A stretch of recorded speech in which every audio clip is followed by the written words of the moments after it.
Welcome, everyone. Hey, today we're going to talk about 6 essential points for healing if you are dealing with autoimmune conditions, specifically Hashimoto's thyroiditis. These steps, can be very important to help you manage your symptoms and improve your overall well-being. Now, what are your symptoms? Foggy head, gut problems, gut bloating, weight gain, lethargy, the list goes on. And we'll talk all about them later.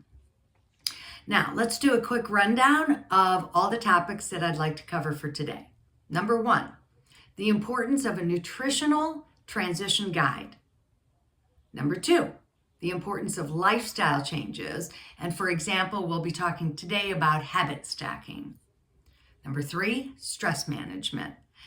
Today, it's about understanding triggers that can make you do unhealthy choices, but we'll show how you can turn it into making a healthier choice.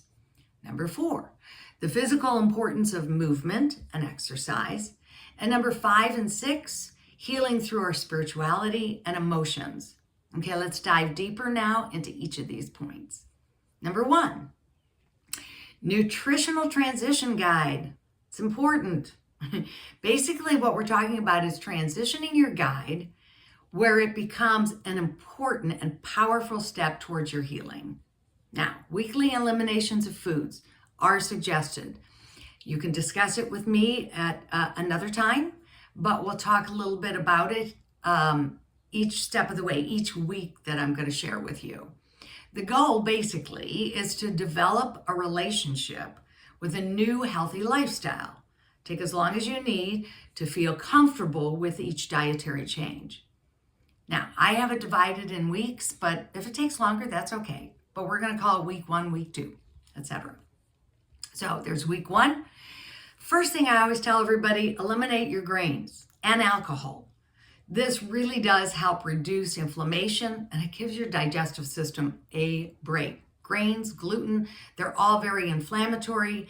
Most alcohol is from grains, and you also want to just rest your liver. Week 2, eliminate legumes and nightshades.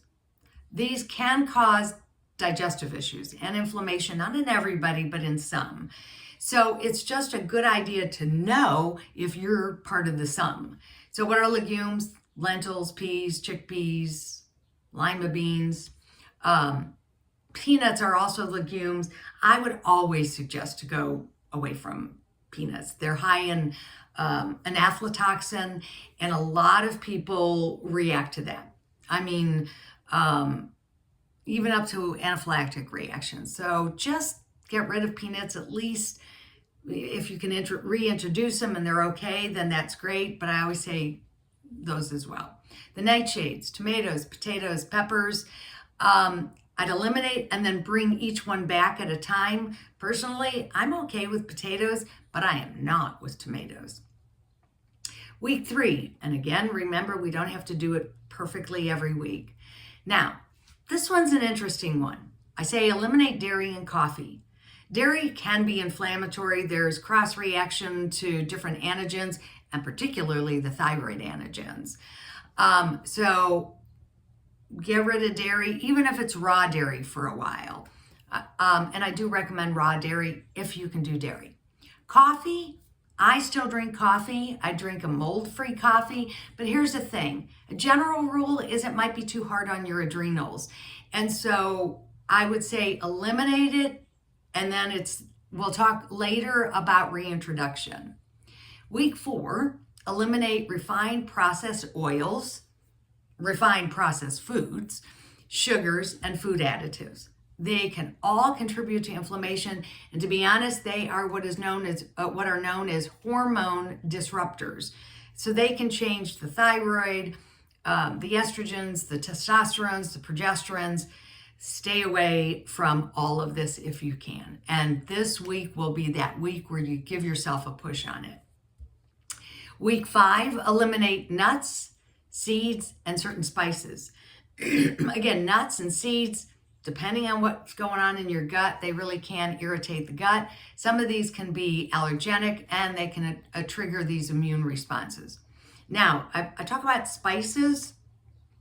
I'm going to mention some that you're going to think are good for you, and they are, but celery seed, garlic, cinnamon is good for sugar balance. Garlic, of course, is a good anti-inflammatory, take that, a good antibacterial.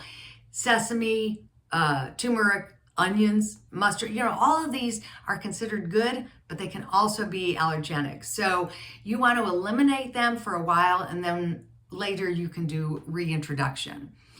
By gradually eliminating these foods, you can identify which ones might be triggering your symptoms, and then work towards a more balanced and a more healing diet for you. Now, our second tip is about lifestyle changes. One effective technique for adopting a new healthy habit is called habit stacking. So let's just say you have a good habit, right? Let's just say you make tea in the morning. You have your little tea station and you make it every morning, but you don't take supplements. And taking supplements for you is new. And so you'll tend to forget. Did you take your supplements today? Oh man, I forgot. What you might want to do, since the tea making is sort of habitual and a good healthy habit, and it's ingrained and it's sort of autopilot for you, you don't have to think about it. I would say leverage that automatic habit with a new one. So put your supplements right next to the tea making station, and maybe even have some water, or however it's easiest to take your supplements, have that right there with it as well.